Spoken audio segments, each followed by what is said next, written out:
मोहतरम हजरात और हिंदुस्तान के गयूर मुसलमानों, जब सरजमीन हिंद पर अंग्रेजों के नापाक शाह पड़े, बाशिंदगान हिंद पर जुल्म सितम के पहाड़ तोड़े होने लगे, जब हिंदुस्तानियों का खून पानी से अर्जा होने लगा, जो अपने वतन की इज्जत सड़कों पर नीलाम की अजीज में उनका रहना मुश्किल कर दिया गया, और जब अंग्रेजों का खूनी अफरीद हिंदुस्तानियों अपने पश्चिमी गुलामी में से करने लगा, तब ऐसा नाजुक हालत और हालात के माहौल में जबकि मुंह खोलना के अमल से कम नहीं था, अपनी जबान खोलना गोया मौत की दावत देना था।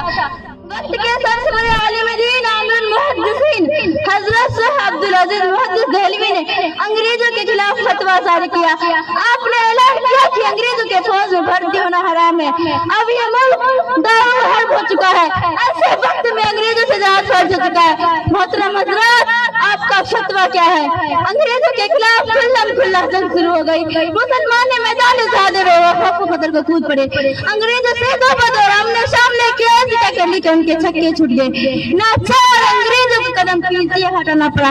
इस फतवे के बाद पूरे मुल्क में अंग्रेजों के खिलाफ आम नफरत फैल गई। हर हिंदुस्तानी के सीने में जज्बा मचलने लगा।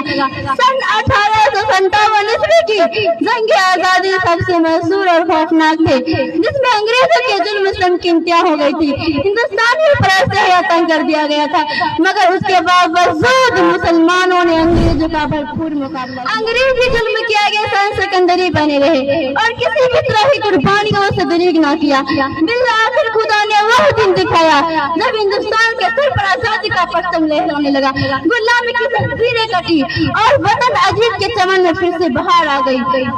मोहतरम हजरात, मेरे पर्दा मुसलमान बहनों, जंग आजादी में मुसलमानों ने बेशुमार कुर्बानियां दी है, इकराम से किए गए हैं। अगर से गैर मुस्लिम है खिदमत का इनकार नहीं, मगर ये सच है कि इकराम जंग आजादी में हिस्सा न लेते तो हिंदुस्तान कभी आजाद न होता। आज हिंदुस्तान की तारीख को मश करके पेश किया जा रहा है। मुसलमान की कुर्बानी और इकराम के मेहनत का फरमोश किया जा रहा है। आम तो आम भूत बहुत से मुसलमानों के पता नहीं कि हमारे आबा अजदादों ने हिंदुस्तान के लिए कितनी कुर्बानियां दी है। हिंदुस्तान आजाद हो गया और आजाद हुए तकरीबन 75 साल हो गए, लेकिन उन मुसलमानों का इंतजार नहीं दिया जा रहा है। को ये इतना दिया था कि तुम्हारा आजादी में कोई हिस्सा नहीं, लिहाजा अगर उस बात के मुसलमान खुद आगे बढ़े और तारीख को झुटलाने वालों को सच्चाई न दिखाए।